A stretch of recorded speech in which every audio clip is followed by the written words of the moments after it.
Maundy Thursday has always been one of my favorite days in our church year.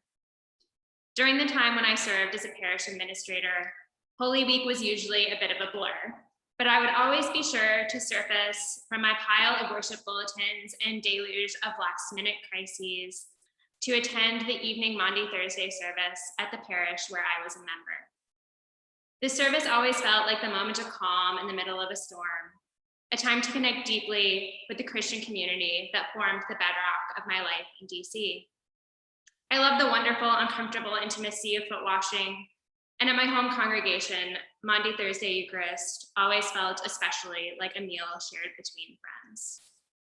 Some of my most profound experiences of connection with God have taken place during this worship, and I will admit that I felt a real sadness when it finally sunk in that we were going to have a second Maundy Thursday without being able to wash each other's feet, to share the same bread and the same wine. But as this year has reminded me time and time again, we find points of connection, even in the midst of this pandemic.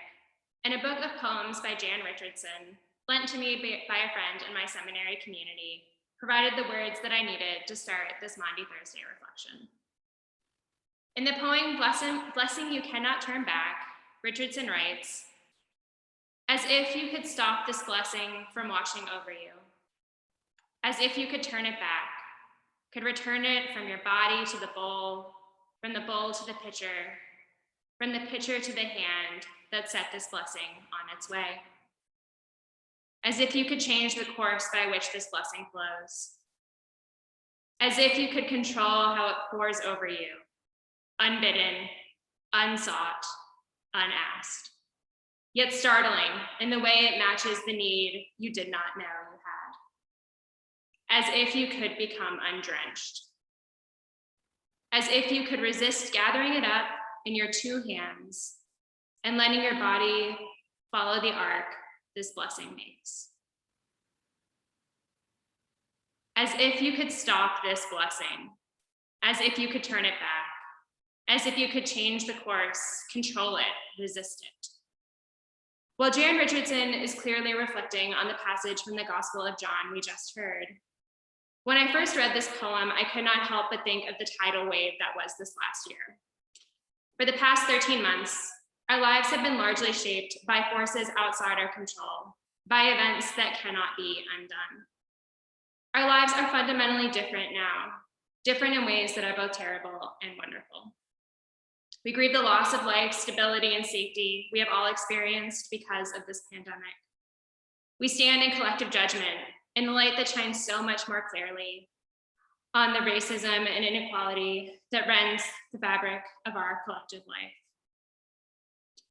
At the same time, we have forged new ways to foster community and connection. We have drawn on untapped wells of resilience and creativity in everything from developing vaccines to educating our kids to simply making it through the day. Standing as we do in this moment when vaccinations are picking up speed and our world is beginning to reopen, I find myself relating to the characters in our gospel reading in new ways. In the days between Jesus' triumphant arrival in Jerusalem and his agonizing death on the cross, I have to believe that the disciples could feel the world shifting beneath their feet. Yes, their lives had already been transformed by their decision to follow Jesus, but during this Last Supper narrative, they stand at a new precipice. They know that the world is already different because of Jesus, but they still do not know exactly what awaits them. They cannot fully grasp the contours of their new reality. The anxiety that I feel inside myself at the prospect of having to start planning for a future that looks markedly different from the one that I anticipated allows me to hear fear in Peter's initial refusal to allow Jesus to wash his feet, rather than merely a lack of understanding. After all, how are we supposed to respond when so much that we once took for granted has been turned on its head?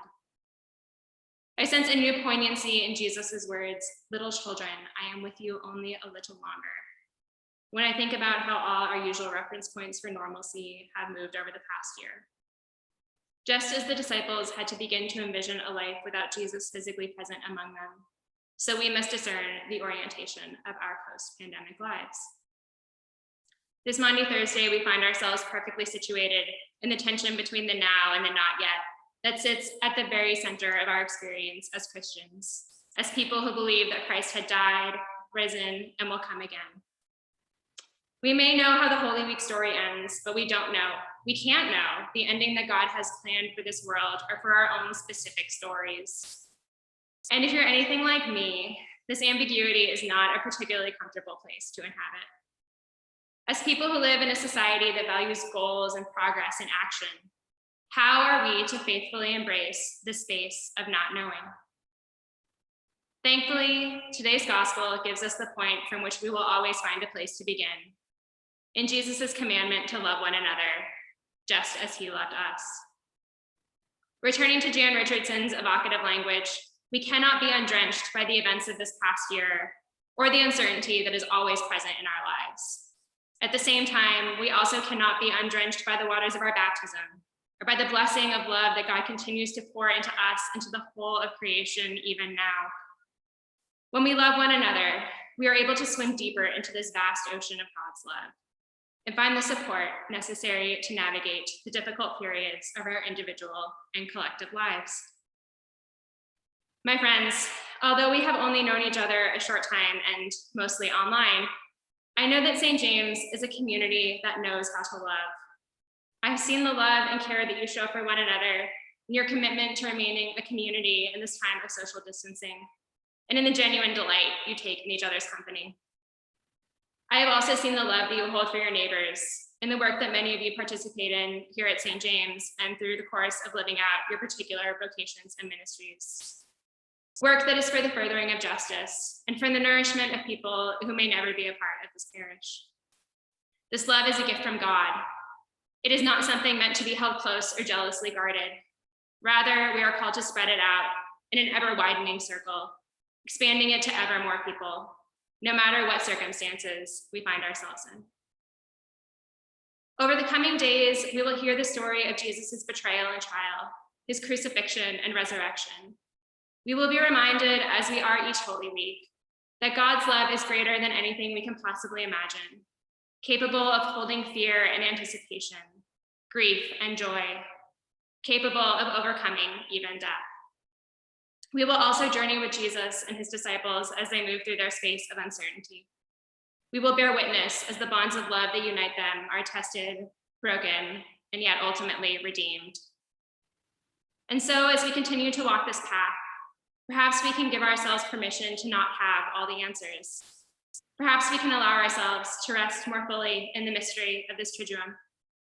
Perhaps we can give God's love some space to begin carving new and deepening streams in our own hearts as we continue to live into this new world in faith together. Amen.